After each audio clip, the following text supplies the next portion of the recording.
Welcome to the Squad Show. I'm Sam Ekstrom, and I've got evidence for why Dillon Gabriel should be really nervous right now. I'm Luke Braun of Locked On Vikings. Arif isn't trapped. Shoot. Yep, I blew it. Incredible. Hey, this is Arif Hasan with wide left. You're trapped in here with me. Trapped. And I have evidence that Luke Braun, who is currently in the capital city of Scotland, should be worried. Oh, I'm so happy right now. Luke Inman at Luke_Spinman. Not the only one who screwed up a cold open. Feels good. Skol! It's the Viking Squad. Everything Minnesota Vikings every week. Breaking down all the big hits and game-changing plays from the land of 10,000 lakes. The way only the Locked On Podcast Network can. It's time to gear up. The Viking Squad Show starts now.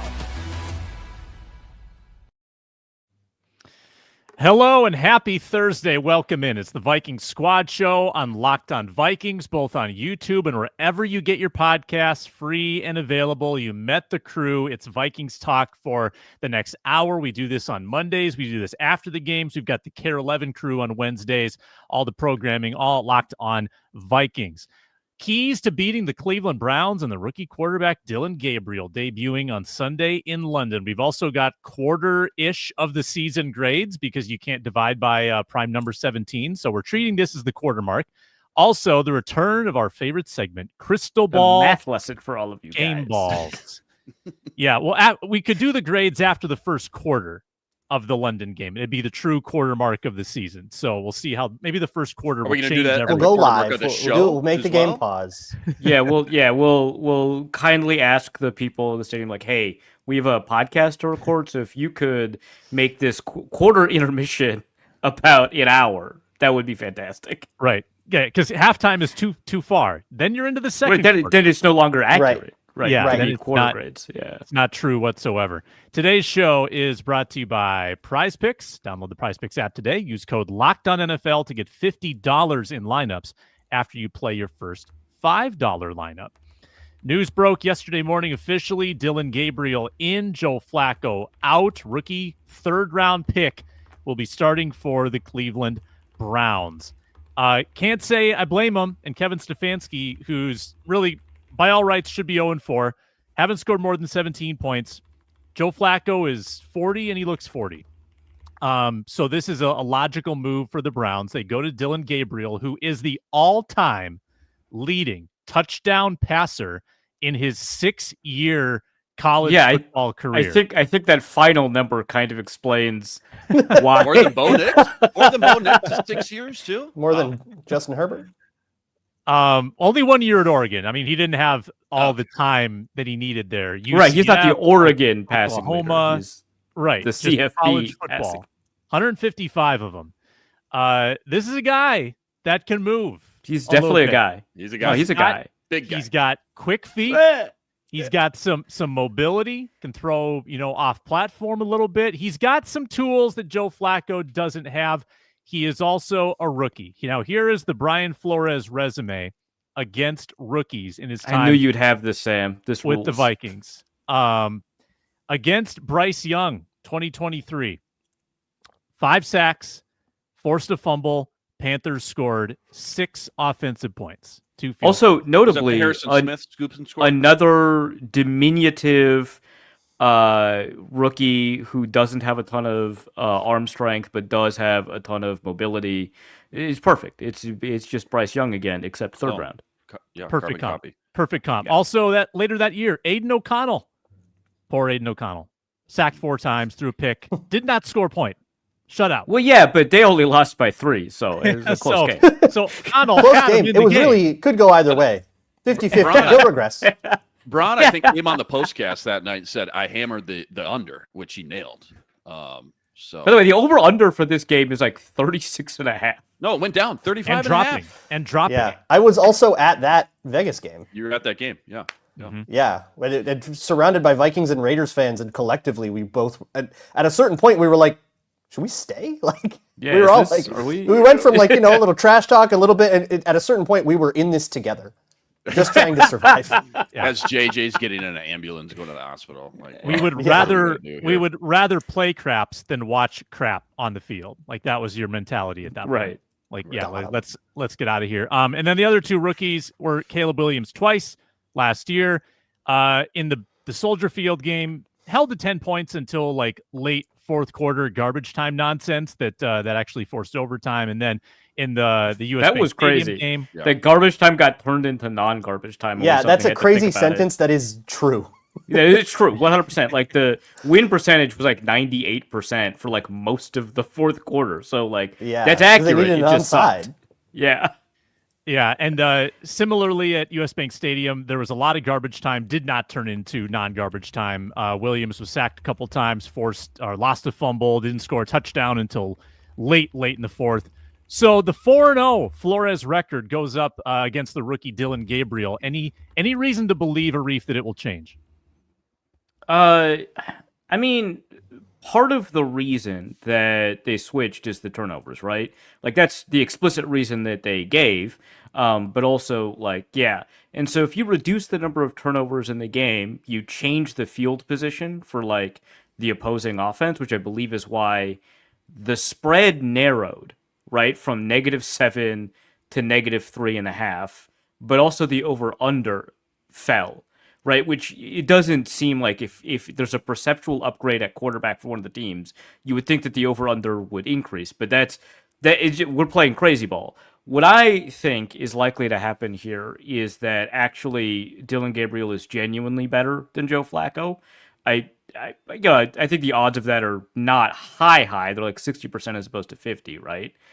But that I think means that we're probably more likely to hit. 35.5 is like no points. Well, I think we're going to hit the over. Dude, that's such a key number. Like 36 is such a key number to go down to 35. 20 to 16. Yeah, I just know going down like 36.5 was already super low. Going down another point. This could be an ugly game. Yeah. Yes. I agree. Braun? Hey, Sam, yeah. Oh, yeah. Real go quick, ahead. Sam, let me ask you this. You busted out those 4 good stats against rookie quarterbacks, Flores is lined up against. I think back to those games, I'm assuming they stopped the run very handily in most of those games. At least last year, I know this run defense averaged, I want to say 80 yards allowed. This year, they're averaging, I think, over $130 through 4 games. So I think you have to start there because the run defense has been super leaky, right? I mean, the Steelers coming into last week were 31st in the league rushing, and Kenneth Gainwell of all people walked all over you, over 5 yards per carry, over 150 on the ground, in total. That was rough to see. I think about Aaron Rodgers' day. He really only had that one explosive throw, and most of that, if not all of it, was yards after the catch by DK Metcalf. So knowing what I know about Dillon Gabriel, which admittedly isn't a ton, but I think you're going to see a lot of the same stuff. You look at his preseason I think it's numbers. going to be very similar. Yeah. 20 for 22 in the preseason. You look at that and you go, oh my God, pretty good. Really good. Very solid. But it's like all dink and dunk stuff, short stuff. Yeah. Christian Ponder also had an above 75% completion rate in most games. So be careful with that. Right.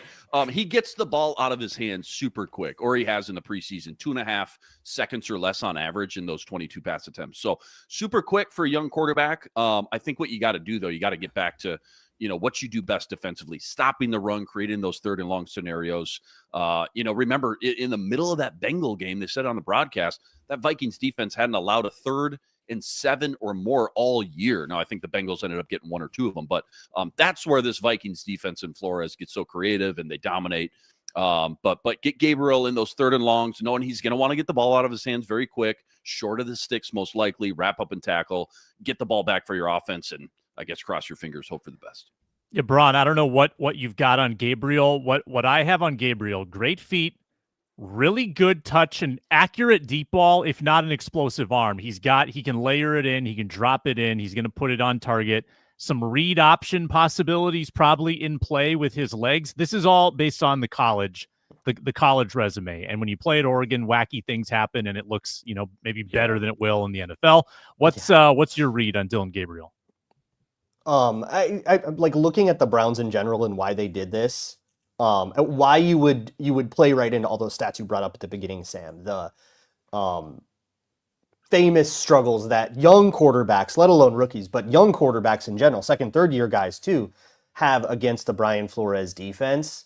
And I mean, the whole philosophy of the Flores defense is to ask you the question, okay, you can have stick, you can have a 4-yard completion, you can have a stupid little slant sometimes for 8. Can you do that 12 times in a row? Or can DK just house one?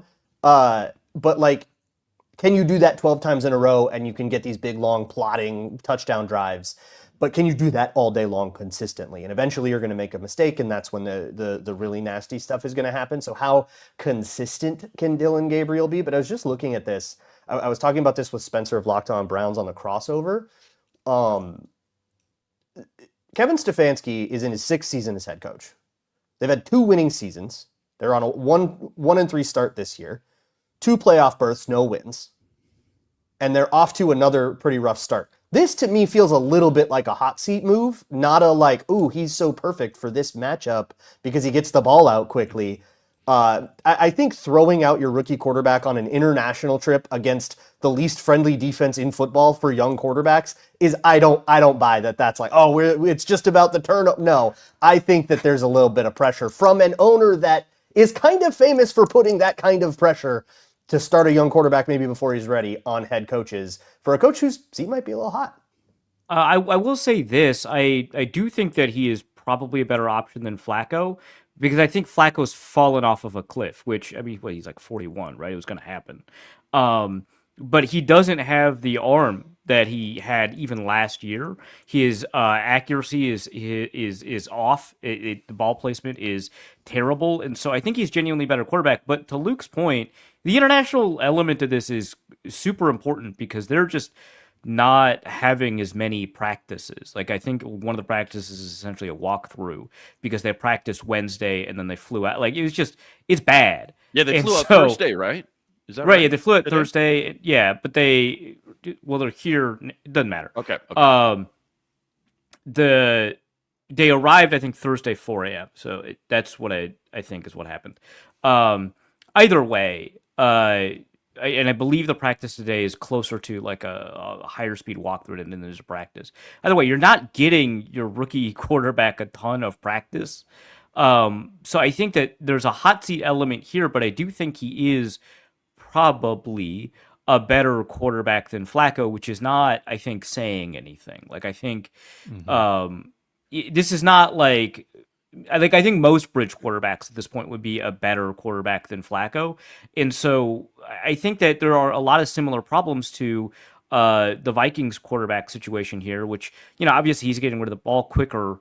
He's likely going to get rid of it quicker, against the Vikings defense than the Vikings will against anybody. But when you complicate his first read, right, just like with JJ, just like with Carson, it becomes a huge problem. Now, it sounds like he's done a pretty good job with his progressions, getting to his second, sometimes third, and then he'll scramble. But like Sam, to your point, like he's a really good athlete in some respects. But from my understanding, it's not really straight line speed. It's a lot of really good agility, a lot of escapability, decent feel in the pocket.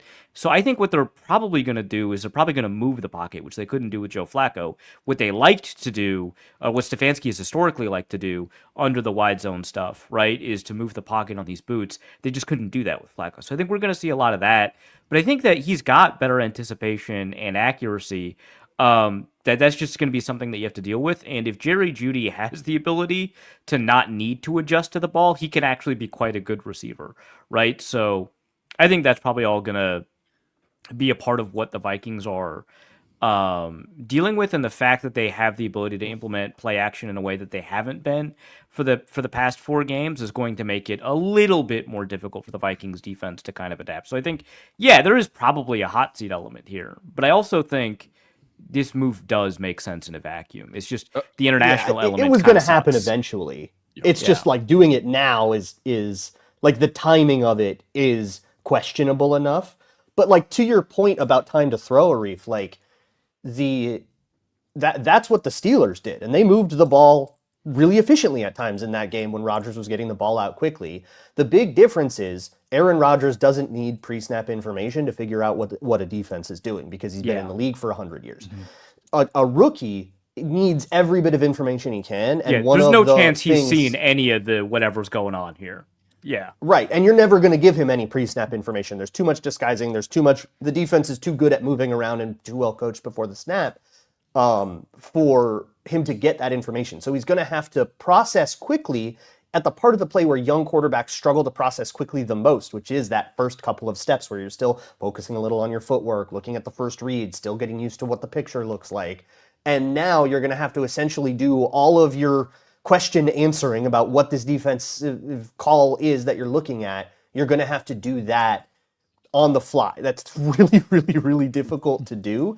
I think if we are going to say that this breaks the streak, that Flores loses to a rookie quarterback for the first time, the problems that cause that are not going to be on that side of the ball. Another quick component to this, too, is, as much as the Vikings offensive line stinks right now, the Browns O-line has been just as bad. And some of this is maybe Flacco, and we're going to see the difference again, going to a quarterback that's going to get the ball out of his hands a lot quicker. But most total pressures in the entire league was 77, highest pressure percentage in the league. Pass block grade, just top to bottom overalls, and like bottom 5 in every category. So I circle back to stop the run. Quishon Junkins has been like their only spark plug the last 2 weeks. Cedric Tillman is on the IR now as well. So it's pretty much just Judy and Isaiah Bond. Good thing that hasn't been a huge issue. Yeah, no kidding. But just try to choke out that fire, on the ground as much as possible. Get him in those, third and longs. Pin your ears back, just like you did against Cincy 2 weeks ago. Because I don't know what this offense is going to look like, and I'm sure we can get into it. But you might just have to beat them 16-13. Maybe get a fluky special teams or defensive touchdown. It's going to be about turnovers. Somebody's spotting someone a short field. That's where the scoring comes from, and it's just a matter of who can be safe with the ball. On that point, that's a good point because, I look at Browns Detroit last week and you look at the box score. It's like, Lions put up what, like almost 35, 40 points, something like that. 24 of the Lions points, they had 40 total yards. It was a lot of defense and special teams for them. So a similar thing with the Ravens game where they won 40 on them. Yeah. The Browns' opponent drive start is worst in the league. Like the teams start averaging on the 35-yard line, I think, which is That's why I think it made sense not to stick with Flacco. I think this is a genuine move. Again, the timing is complicated, but that's why. I just thought they would do. So here's their situation, right? They have to come play this game in London, and their next game is at Pittsburgh. They have to do a road game after this, and then they have their bye. I kind of thought they would do it then. Just let Flacco eat the bullets for these two. Two more games, and then they're bye? I thought, like, I was looking, I was like, maybe they have like this 3-4 game stretch, little sample. Let's switch it up, and then we go in the bye and then compare. Kind of like the Vikings have done. Yeah, so they have Steelers, you're right, at Steelers. Then it's home against Dolphins. So, it's 3 games. 3 games. Yeah. So you get the sample. You get like this 3-4 game sample just to test the waters and see if it switches things up a little bit. Yeah, I will say, if Browns decide they're going to be like hyper conservative offensively because they've got this young guy in, they don't want to put too much on his plate or whatever, and then the Vikings refuse to do so and continue to try to like chase explosives behind a totally patchwork O-line, that does put the Vikings in a dangerous situation where like if they stay too aggressive and it leads to turnovers, then you give them the ball on the 40 and all the Browns have to do is get 1 first down to be in field goal range. Like that could be the difference. But I don't think that that's enough for me to be like, being more conservative and scared to move the ball is the better way to be. Like, it's kind of antithetical, but I guess it's what it is when you both have quarterbacks you don't trust, O-lines you don't trust, and defenses you really do. We're going to manifest a happy locker room when we come back. We're going to get into crystal ball game balls. Going to impersonate how KOC will sound after this London victory against the Browns. That's next. Brought to you today by FanDuel Sportsbook, Week 5 NFL. There's a game tonight, and if you're a new customer, you can bet $5 and get $300 in bonus bets. That's all it takes. You got to win the $5 bet, then you get $300 in bonus bets to use across the app, and I always tell you there's lots of ways to wager. The prop bets are a ton of fun. Check out the Vikings-Browns menu. You got passing props, rushing props, receiving props, scoring props, defensive props, point totals. You can move them around. You can go up or down the dial, like adjust those lines. Lots of ways to wager. Live wagering, same game parlays, and futures bets as well. And you could have $300 to spend on all of that. Sprinkle it around and have a bunch of fun. Give the next few months of football viewing a little more oomph, a little something to hang your hat on, make it more interesting. So what are you waiting for? Visit FanDuel.com or download the FanDuel Sportsbook app and get started with a $5 bet. And, of course, we'll have the full reaction on the post-game Vikings squad show. Luke Inman hosts that. That'll be about 11:30 Central Time on Sunday morning. So we did this last year a few times. We're going to do it again for the first time this year. Crystal ball, game balls. What's KOC going to be saying after this game is over? I've got mine loaded. I know you guys are shy. You're nervous. You know, Arif, you don't want to, I hate doing impressions. Dude, they called you Frank Caliendo in high school, man. I know you got it. Never did that. I thought that They called Arif a lot of things. That wasn't one of them. Debated in other voices. I thought that was your shtick. KOC, it's hard because like KOC, you got to have the ball in your hand and you got to be pacing back and forth, right? So it's hard to just sit in a chair and just do that. Yeah, that's my primary challenge. You're right. Yeah. Okay. Well, I pretend there's a football here. Pretend that I am fired up. We just came off the field. We just beat the Cleveland Browns. We knew that when this time came, this guy would be ready. He's a captain of our football team. Spent the last 4 weeks itching to get on that field. Kept himself in great shape. And today, he showed us how valuable he is. Picked up a key block on a 3rd down.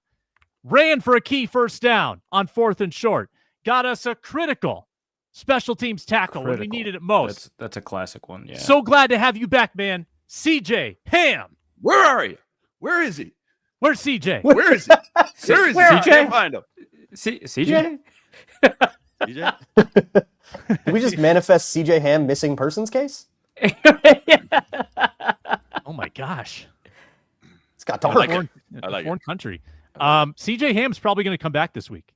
And they need every blocker. They need every able-bodied man on London soil that can protect Carson Wentz. And CJ Ham's going to have 15 important reps in this game. Okay. I don't have anything to add. Maybe a 3rd down catch you need, like a I'm little. assuming when we get to our FanDuel props, right, our prop bets, that you're going to be hammering a CJ Ham. You're smash the over. Smash it. Smash the over. Over 1.5 for a second. Crystal ball game balls. Anybody? I'll do one. Sure. Look, week in and week out, all this guy does, all he does is come through in the clutch. All he does is set franchise records. I think you took mine. All he does is set franchise records. Buddha through when we need him to. Will the Thrill, where are you at? Yeah. 63-yarder game winner. That. I like that. Yeah, I was going to take Will Reichert. He's got the little notepad, like note card in his hand. Yeah. Who overseas? 2 for 2, made all his extra points. 63-yarder at the end to win it. Never wavered. 6-3. Nobody believed in this guy. All week we saw him in the corner of the practice field hitting soccer balls into a soccer net. We didn't get it. No one got the memo. we didn't understand. We've learned to just trust this kid time and time again and let him do what he does best. And what he do, 7 for 7, including the game winner. 7 for 7. I don't care. He looks like he's 16. Vikings win 21-10. He's a grown man in this locker room. A Rob Baronis. Get up there, man. I love the idea that all of his post-game locker room speeches have like shade thrown in there. Like, I don't care that he looks 16 to us. He's a grown man. I'm getting a call right now. Manchester United wants this guy, but they can't have him. Man, okay, now I got to figure this out. Okay, how about this? We have a next man up philosophy. And we were really challenged today. It's been really difficult making sure that everyone is on their P's and Q's. And to organize an offensive line like this against the best defensive line that aren't us in the league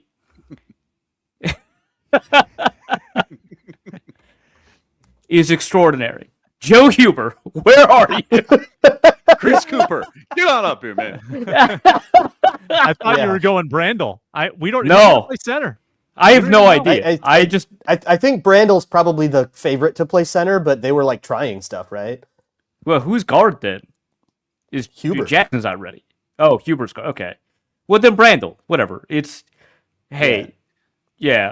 I mean, No it could sacks be. allowed. We don't really know what's going to happen. All I know is Myles Garrett is food. It is Dude, I'm looking not at friends. It's all Josh food. Oliver. Big Josh Not Oliver. friends. this is Yeah, you're gonna have you to know, just put CJ Ham in a 3-point stance every play and dude. tell him good luck. ESPN pass rush win rate, block, whatever. They're number one in pass rush win rate and number one in run And stop run. win rate. Number Yeah, one. Dude, all four of these dudes. I mean, Myles Garrett goes without saying he's a freak. Malik Collins has had like an unbelievable first 4 games. And then on Shelby the inside, Harris has been amazing. Mason Graham has been amazing. Mason Graham, Alex Isaiah Wright, McGuire off the edge. Isaiah McGuire is like number 5 in pass rush win rate. Alex Wright's been fantastic. It's demonic. Like all members of that defensive line. This is is this the number 1 defense in the league? No, but It's like number 2 to the Vikings. They're up there. It depends on the stat, but they're quite good, obviously. But like one thing that seems to kind of complicate them is that if a team does have an intermediate passing game, they can do a little bit of damage because even though Greg Newsome and Denzel Ward are pretty good, the rest of that secondary is kind of meh. And so if you can hold up for like 2.6 seconds, which is a pretty big if, you've got the ability to do some damage. So I think that does create some problems. But for the most, like any offense that likes to do deep ball stuff, like the Packers offense or the Vikings offense, they get just mauled into the dirt. It's obscene. What do you think of Yahtzee's over under 4.5 sacks for Carson Wentz in this game? I think the Vikings are just they're going to be so eyes wide open, so concerned about it. I don't think they're going to do a lot of the things. Well, you can dial that up a lot requires of Carson quick Wentz games, to like adjust to a circumstance. Right. Which he's done okay when he's guided on rails and then the train stays on those tracks. But boy, does that not always happen. He's been the more I staring sit guys down and like crazy. Try to talk myself into it, the more I'm just like, just take the over, dude. This does probably an complicate appropriate my line, but I'm taking the over on it. It does complicate my Blake Brandel game ball, but I do think probably take the over.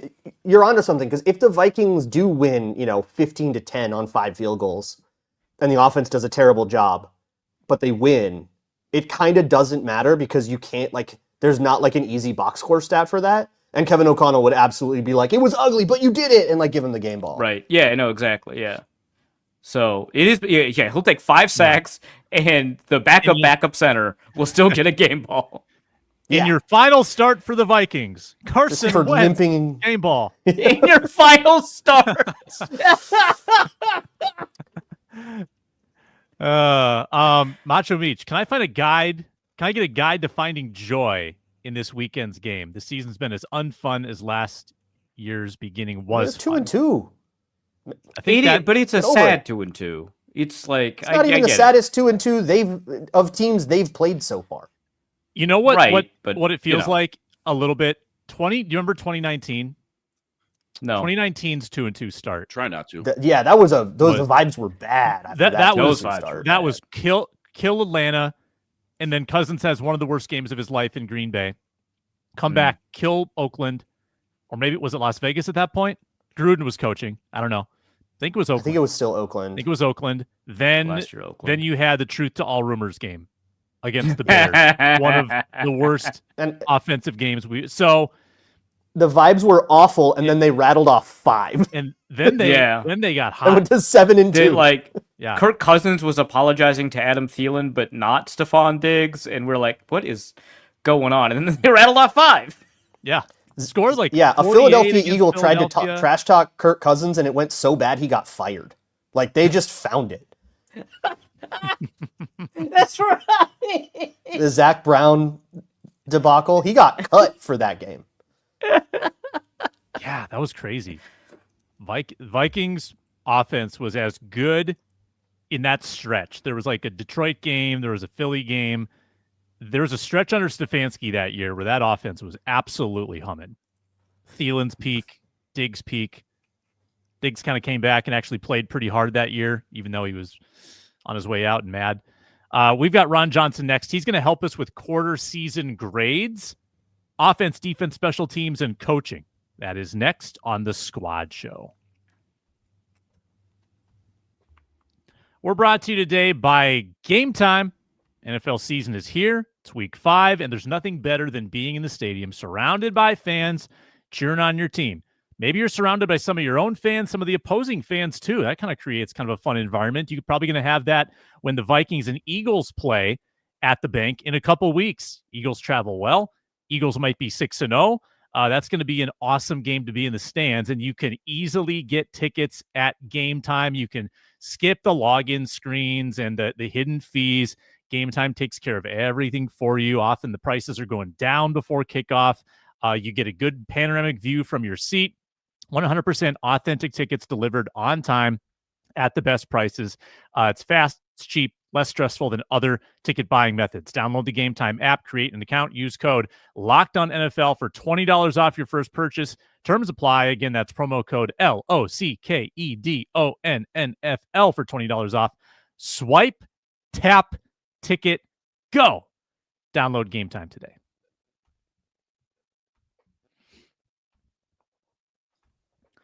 Rolling on with the Squad Show. Ron Johnson coming in right now. Host of the Ron Johnson Show. He's got Jake Reed coming up on the next episode. Big show with the legend. And he's at 3 Ron Johnson on X. Ron, here's the activity. We've got quarter season grades, basically at the quarter point of the season. I want everybody involved. I'm going to give Ron the category. Ron gives the grade. And then you have to say like higher, lower, or I agree. So Ron, set the tone here with your offensive grade for the Vikings so far. A, B, C, D, F. Oh my goodness. Shoot. I'm gonna have to go like C minus. I feel like there's weapons. I think there's highlight. I'm gonna go C plus. There's highlights and there's weapons. And my C plus is really just injury. I gotta add that into it. From an overall looking at the weaponry and Justin Jefferson, Jordan Addison, those guys, I would normally say B minus, but it just feels like a C plus because I feel like they've underachieved with the amount of talent they have. Yeah. I wrote down D. I mean, same thought process. I was just a little more cruel with my grade. They've just been so poor in the controlled parts of the game, first 3 quarters. I put down D. What do you guys think? I would say if I was going to give out one incomplete, I'd give out the offense an incomplete, just because it looks nothing like what it was supposed to look like with all the injuries on offense. We knew Addison was going to be out the first 3 weeks. Darius out the first 2 weeks. Obviously, no JJ McCarthy as well. I would lean an incomplete, but if I had to give a grade, I'd go with Ron, C minus. Mm-hmm. I mean, if I'm going to judge it on its own merits, right, it would probably be D minus or something like that. But if I wanted to like contextualize for like injuries and stuff like that, right, which I mean, these have been, I think, more dramatic series of injuries than most teams have had to deal with, I'd probably go with the C plus. I think it's a really difficult thing to adapt to. Yeah, the injuries are a reasonable excuse for some of the stuff, but not all of the stuff. I do think that there is like a fundamental disconnect in the structure of the offense. I think the sideline and the headset have been very, very disorganized in a way they can't really talk about, but keep wanting to say like, hey, there's some stuff that's going on that's like not the player's fault. It's a D minus for me. I'll give you some credit for the injuries that make it so it's not an outright F, but it is failing. Yeah. On that note, did we figure out where Wes Phillips is at on game day? Is he up in that booth? Because there was a big improvement. I think he's down low. Yeah, I think he's down low this year. Down again. It's just, yeah. I think I have a theory. I don't know. Tell me if I'm crazy.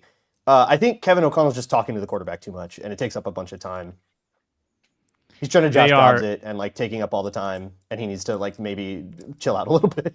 Vikings in pre-snap penalties, third in false starts, tied first in delay of games, first in illegal formations, first being bad, like a lot, way too many pre-snap penalties. Ron, I think we're all in your ballpark, that kind of mid-C level. Some of us were a little meaner than others, but yeah, Very not mean.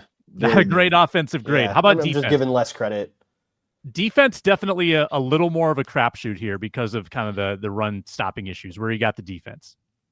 I got the defense on a B minus. I'd say you look at overall points per game, you look at overall yards per game at 281 yards per game, which is 1, 2, 3, 4, 5, 6, 7th in the NFL. So doing a great job. I think again, injury, guys being out early in the season, no Harrison Smith, it probably looks a little bit different.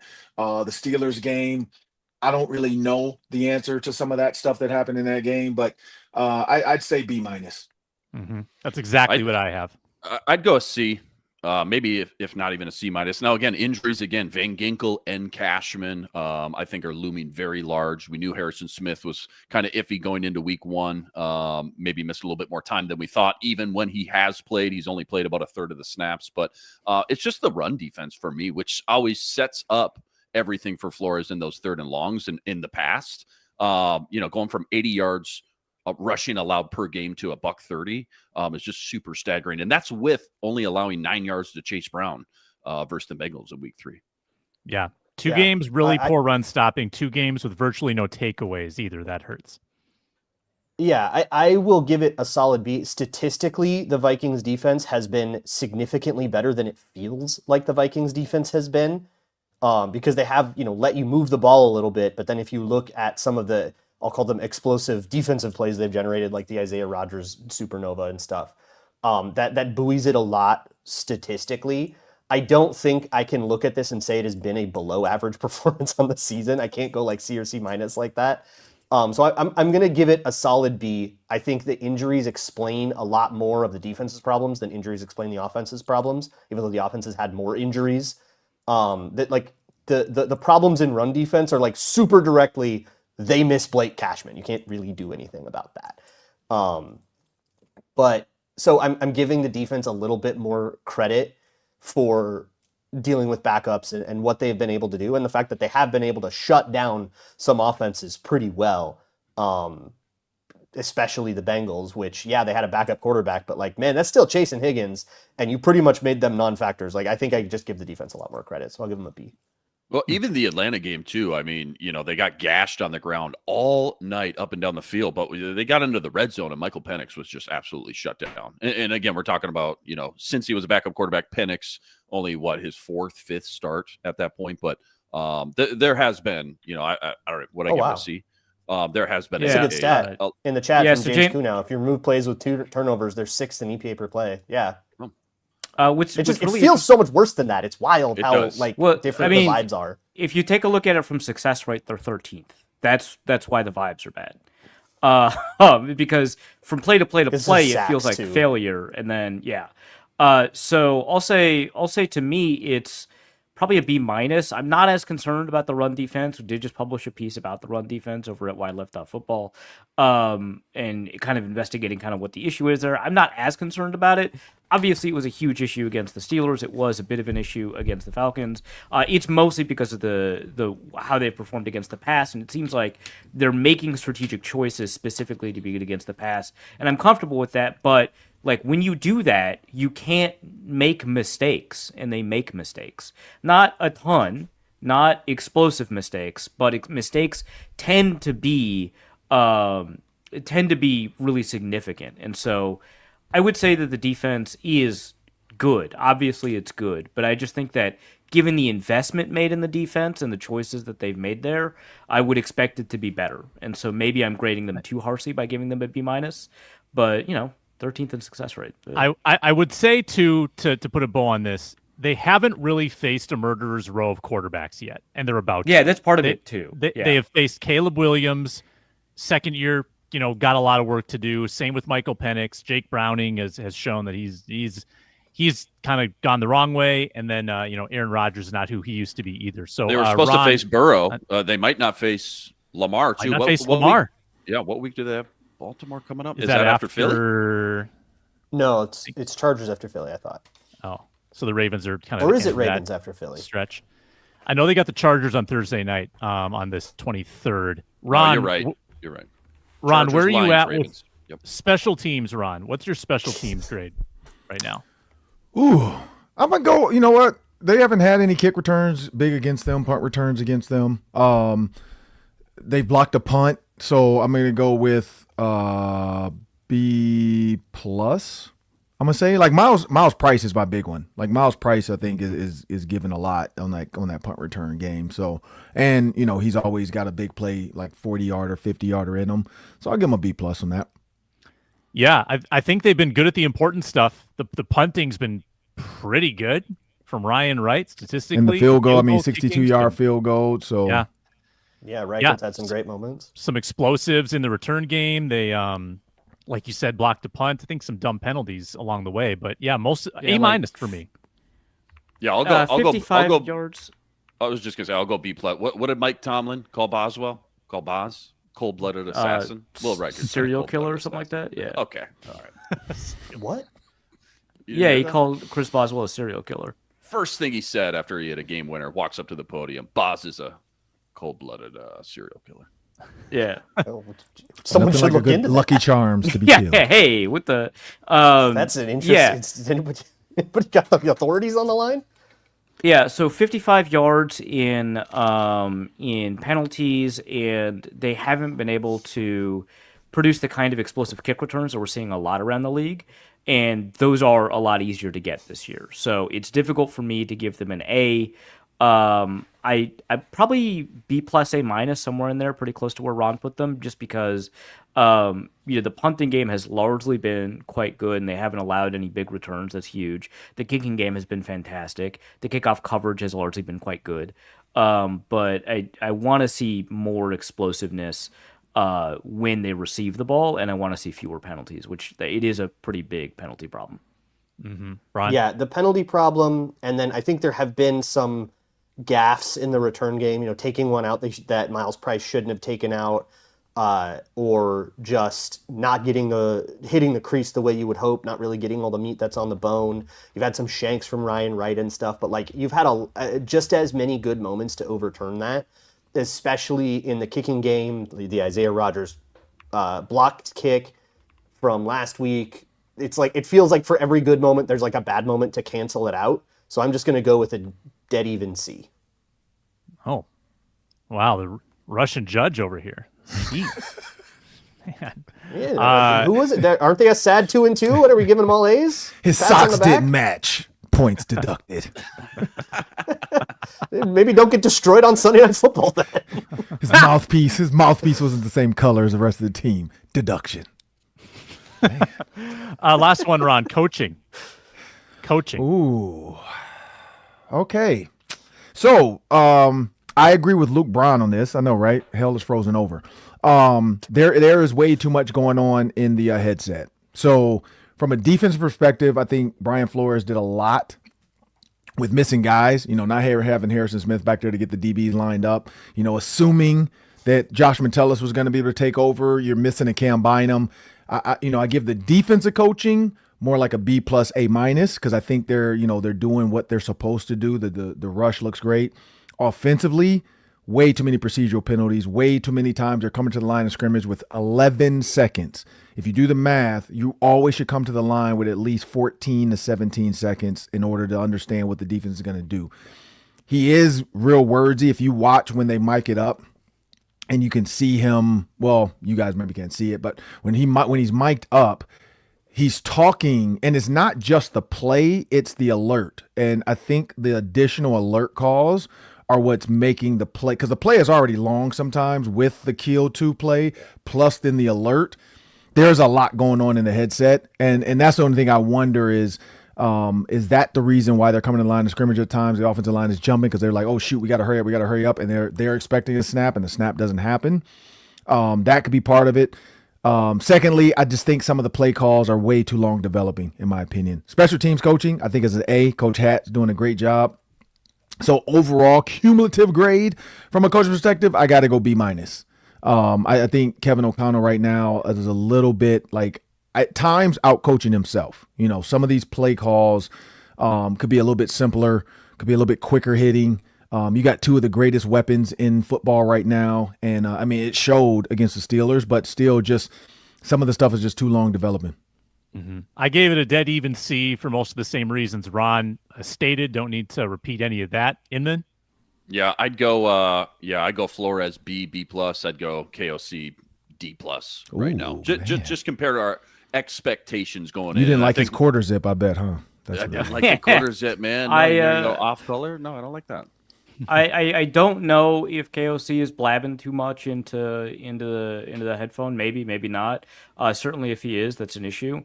I don't know. When I look at all of the things fans want from the offense, ways that the offense needs to adjust and stuff like that, I'm seeing the offense actually doing that and the quarterback's failing to execute. I see that way more often than, hey, why did you call for like a 7-step drop back on a post when you have a backup left tackle and a backup center? That's not happening that often. It is happening. Maybe don't do that. But it's not happening that often. So I don't know. I just feel like from a play calling and play design perspective, it's as good as you can get given the challenges that they have. I do think that they haven't super enabled the quarterbacks, but I think this is primarily a quarterback problem on offense. So to me, KOC is more of a B minus than he is a C anything, maybe a B even. Flores is like a B plus. I don't know. I think Ivan Pace is causing a lot of problems, and I think that that's more an individual problem than a coaching problem. Not having Blake Cashman is hurting a lot. But yeah, I don't know. The execution doesn't seem to kind of gel together in ways that are outstanding, and a lot of the positive defensive stuff seems to come from outstanding individual plays more than anything else. So to me, that's also like a B. So overall, B minus. Mm-hmm. Did we hear from Braun on this yet? Go ahead. Not yet. I think I echo a lot of what Arif said. Like I do, especially the Pittsburgh game. O'Connell tried to adjust, man. He really did. And you can call the play that's supposed to be quick, but you can't make the quarterback quick with the play call. And it just kind of took too long. That said, they are like second in the league in penalties. They have all those gaudy pre-snap penalty snaps you talked about, Sam. They have a lot of problems that you would relate to coaching without even getting into like should they have or should they not have gone for it on that 4th down or whatever. But so when I was in high school, we did a group project once, and we were all supposed to like write part of it, and I forgot, and like 3 other people in the group forgot. We just didn't do our part. And so the one person who did their part came in. The rest of us were like scrambling to get it done. It was horrible. We got a terrible grade. And the girl who did her part, the teacher like pulled her aside later and was like, yeah, I'm just going to like take this out for you. This one doesn't count for you. And I'm doing that for Brian Flores. Flores, you're doing your best with what you got. I think you're doing a good job of getting of putting all your players in great positions to succeed based on the talent that you have. I know everybody you have is a little bit lighter in the pants, and you're having a run defense issue, and you got Ivan Pace and Eric Wilson going the wrong way a whole bunch of times. I don't put that on you. Like, you can't make Ivan Pace go the right way all the time.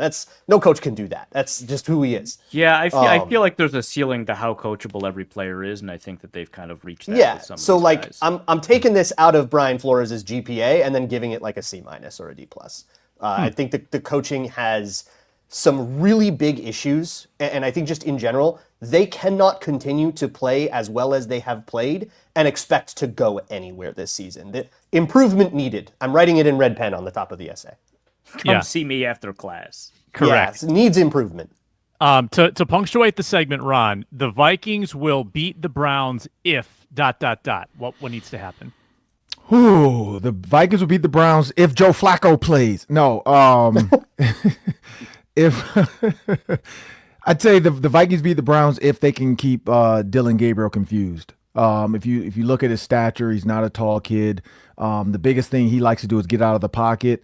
From a play action standpoint now, a lot of their plays are going to be reversed. We know Stefanski loves a good play action and a good rollout. Instead of rolling out to the right now, they have to roll out to the left. So easy fix for the receivers is just reverse if it's flow right, now you just flow left. It's just reverse. A little bit different for the offensive line as far as some of their responsibilities and some of the play actions. And then as far as Dillon Gabriel goes, if he thinks that this is still college football and he can outrun some of these pro linebackers and DBs, it's going to be a long day for him. He don't have that. He doesn't have that giddy up? No, he don't have it. Because in Oregon, he was elusive, he was shifty, he liked to extend the play longer. But if you look at Oregon's offense right now, Dante Moore stepped in and is right back in the Heisman.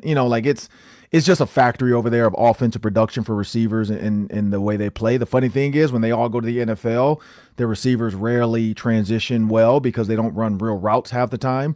And they're not built to run just regular NFL routes, which sucks to say. Maybe Dan Lanning will start to figure that out and start giving these guys a couple comebacks and hitches and slants so they can learn how to run a route. But offensively, they're weapons. And so Dillon Gabriel, having Jerry Jeudy, David Njoku, does he have another weapon? I don't know if he does. So Brian Flores has to just keep him confused the whole game, and the Vikings should be fine. They should transfer to Tennessee. Way better, way different. Right. And Ron, you're promising champagne on Saturday night on the I'm hoping if the Gophers win. If the Gophers win, I got champagne, I got a cigar. If the Gophers win, we have Vikings Game Day live at I have to be there like 5:30 a.m., 6 a.m. I promise you, if they win, I will start off the segment with my Gophers helmet on live TV. Like I believe you. I'm going to be insufferable. I don't If you think I make can it there. smoke indoors because I can't If you smoke make it there indoors. after all that champagne. But correct. But I am going to have I will go out my house and run up and down the street because my neighbors down the street have a Wisconsin flag. Another neighbor has an Iowa flag, and then I think I got an Ohio State neighbor I saw the other day when I was running. So I'm gonna take I've been trying to run 2 miles a day. That's my new plan. So I'm gonna get off this and go try to run 2 miles around my neighborhood and see what other flags I can see in the neighborhood. And just case the joint, right? Just case it beforehand, yeah. So just if they win, I'm wearing all maroon and I'm just running up and down the street tomorrow night, blowing a horn, shooting off fireworks in front of their house. Like I'm doing it all. Like I'm gonna do it all, everything. But yeah, Sunday morning, I'm gonna be insufferable on the Vikings fan line. I'm going to be insufferable every chance I get. I'm talking about the Gophers and Drake Lindsay just set the world on fire. But if it doesn't happen, I will go to bed and wake up nice and don't worry about and it. ready, and don't even worry about it. It didn't happen. That did not happen. We're going to overlook that. And Jeremiah Smith, congratulations. You're now in the Heisman running. But yeah, no, I'm looking forward to that with Luke Inman. I can't wait. I'm hoping it's close though. Just keep it close so I don't fall asleep again. Like just keep it close. That'd be fun. This one's a little earlier than the Cal game. Don't worry, Ron. Thanks for showing up. Thanks for the grades. We appreciate it, and we'll talk to you soon. Hey, I will say, keep an eye on the Vikings blitzes. So they're going to try. There's going to be a way because there's a rookie, right? So think about how Flores treats younger quarterbacks. So with even though they're in London, disrespect. Yeah.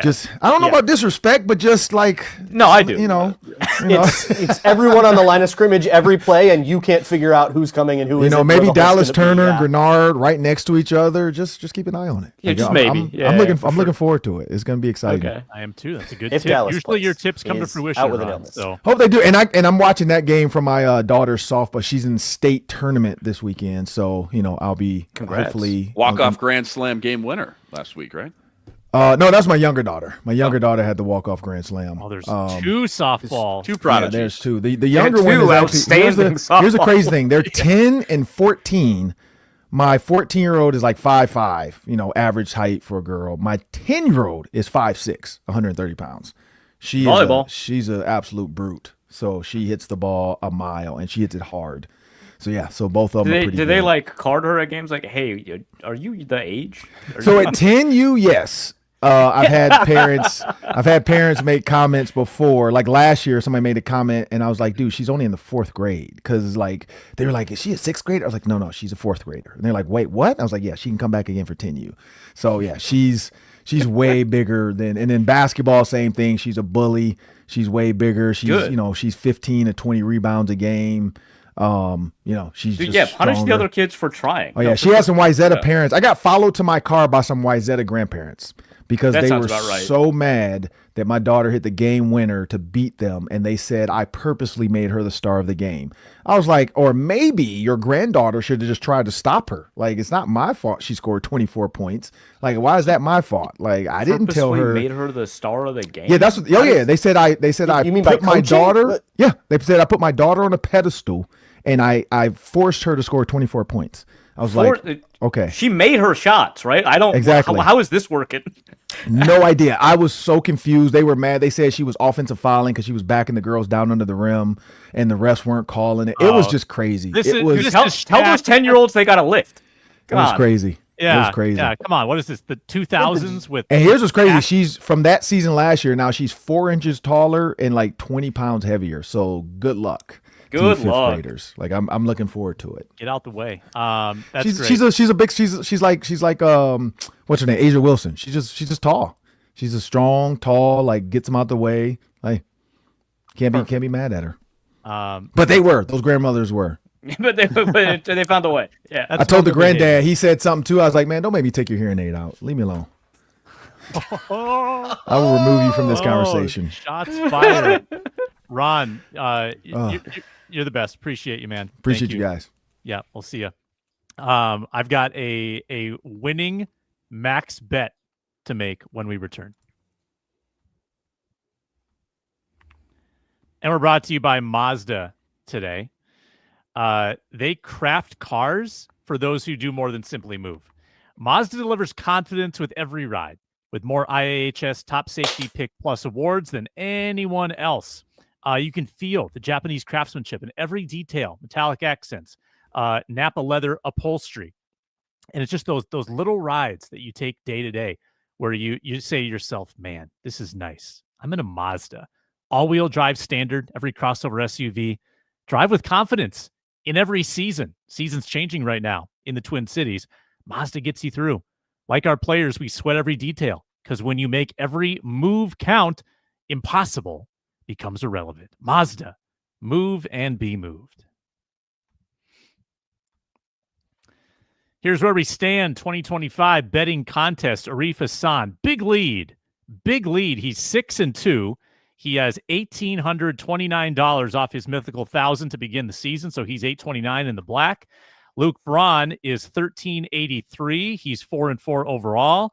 I'm 3-5. I've lost $57. I'm at $943. And Luke Inman dropped to last week. He's 3-5, has $876. And Luke Inman is our first bettor of the week, followed by Arif, Braun, and me. Again, minimum range this week, 50 to 200. Medium range, 20 to 350. Max range, 350 to 500. We have slot limits for what type of bets we can make. Luke Inman, take it away. You're muted. Find Still him. muted, bud. Does him. Luke know that he's muted? There it is. How about now? Yeah. How about Nailed it, dude. You good? Naturally, again, I need a win, is what I was saying. I need a win in the worst way. I need it bad. So naturally, I'm betting on the Vikings to win 1 to 6 points. Winning margin 1 to 6 points. Classic. Plus Classic. 280. Plus, I'm due. I can't lose twice in a row. He's due. Plus 280. Let's go medium bet. Minimum on the medium. So $200, Okay. which qualifies as a medium, plus 280. Very nice. Arif Hasan. I mean, they won't let you lose 2 in a row if you They make the can't, same dude. bet. Vegas Like they knows. can't. Surely it's against the law. They Vegas won't owes me. regress in a big way in a thing that has been true for a while. Right. Mm-hmm. I'm going to go with Dillon Gabriel longest pass under 30.5 yards. I don't think he's got the arm. I don't think he's got the juice. Obviously, yards after the catch matters here. Jerry Jeudy decent with it. Isaiah Bond pretty fast. Harold Fannin reasonably fast. So these can happen, but I think the Vikings have probably been working a lot on tackling. So I'm going to go with under 30.5. That's at minus 112. I'm going to bet in the maximum slot, the smallest amount, which is what, 350? 350. Yeah. Okay. Luke Braun.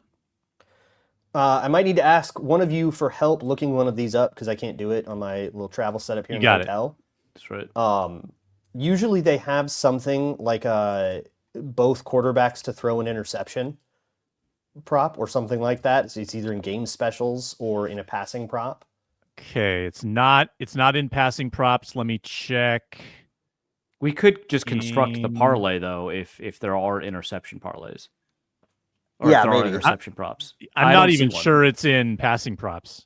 Might Yeah, be I don't off the see board. any interception passing props. Okay. We can bag that one.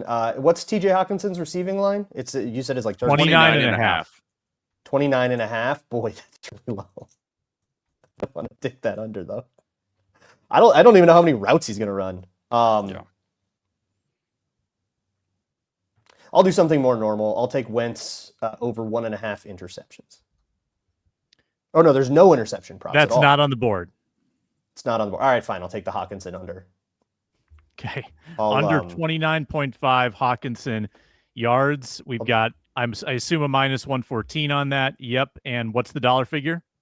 The same thing Luke did. The minimum medium. 200. Okay. 200. Minimum medium. All right. 2 bets for me. I'm following my heart. Adam Thielen cannot be shut down this long. There's got to be something in there. And I think he's going to channel the 2017 London game where he had not scored a touchdown all season to that point. Had a big game against the Browns in London 8 years ago. Adam Thielen's over-under is 9.5 yards. Over 9.5 max at minus 114. It's like one catch. Come on. Or 2 short catches. I think that he's due is what Where he's saying. where in the max due. are you betting? not a the max, the ultimate The max. 500. Wow. The ultimate max. Max. Wow. He's going for it. Wow, I love this. Okay. 9.5 yards. Second He's bet, going the full extra. another positive regression bet. The Vikings have been so bad in first halves. They're going to break out of that slump and score 9.5. Over 9.5 first half points for the Minnesota Vikings. That's pretty heavily bet at minus 132. 300 medium bet. So do you have them with 4 Will Reichert field goals or a defensive touchdown? A safety, A punt block A- touchdown. Yeah. 2 field goals, and blocking an extra point and returning it. Nice. 2. Yeah, Nice. that makes sense. Yeah. Mm-hmm. Yep. Yeah, that makes sense. Yeah. Luke Braun. Yeah. Max bet? I kind of like that. I like 300. that for you because and we haven't talked about like the jet lag factor where the Browns will be significantly more. The Vikings will have been in In this this part of time the world zone. for a week. Yeah. Yeah, in this time zone. Yeah, correct. So that would manifest in like a sleepy start for the Browns before they kind of get into the rhythm of the game. But you know what I'm doing? I'm not listening to any of For the that bet. wisdom. I'm going for Right, the you're doing the- Browns money the reverse line. I'm jinx. just going to go dead in the Yeah. middle for 300. The RJ. All right. Mm-hmm. Okay. And what's the money line? I have no idea. Right. we got it. Yeah, Sam, you have to look that up. Yeah, we got it. Plus for you. 160. Plus 160. There it is. 300 Arif Hasan. I'm taking the Will Reichert over 7.5 points. That one is plus 112. I'm going to take the medium. 275. If you say so. All right. What do you say, man? Yeah, I don't keep track of any of this, man. So Cedric Tillman's out. Isaiah Bond filled in and stepped in and offered a little bit of a spark. Talked about Dillon Gabriel getting the ball out of his hands quick. Over 2.5 receptions for Isaiah Bond. That's at minus 128. And I'm going to go max medium, which is 349.99. I love it. This is so. This brings me. Macho Meech asked, like, what's the key to joy watching the Vikings right now? It's having meaningless prop bets on the game with your buddies. This is it, guys. It doesn't get better than this. These are the good old days. Just hammering. Yeah, the the group chat at about 2:45 every Sunday. Granted, okay, we got the 8:30 game, but about middle fourth It's usually- quarter. it's around the usually- third quarter every game. Usually- Going, wait a minute, is Jalen Naylor going to do it? Right. Yeah, it's usually like me dunking on someone for like a first half nothing bet. Yeah, that's usually how I find out what I bet, because by Sunday I've always forgotten. Yeah, Braun, Yeah. how's that Jalen Warren anytime touchdown looking? That was not great. good. Not good. How's the Bengals money line looking? I've profited greatly. The only reason I'm ahead is because of the stupid money line bit, because the Vikings were heavily favored in the Atlanta, and they've been favored in every game, and all 5 the Vikings have been favored in. Outstanding. Good work. Which is weird because all the preseason prognosticators were like, the Vikings are only going to be favored in 5 total games all year, which is why they're But the first runners 5. so low. Don't worry about it. The first 5, yeah. And then after that, I think they've only covered it once. All downhill. I don't think they covered against the Bears. I thought they did. I thought it was 2.5. No? Was it 2.5 or 3.5? I can't remember. I think No, it it's started 2.5. at 3.5, but it might I have think it was moved. bet down to 2.5. Yeah. So it depends when you got in. Squad show back on Sunday morning, reaction to the game, and then of course Mondays and Thursdays, Care 11 on Wednesdays. Thanks for tuning in. Subscribe to Locked On Vikings. Get it to 10,000 subscribers. Watch Luke Braun on Locked On Vikings. Read Wide Left with Arif Hasan, and watch the post-game shows with Luke Inman as the host. Thanks a lot for attending today's live show. We appreciate all the commenters, and we will talk to you next time on the Squad Show.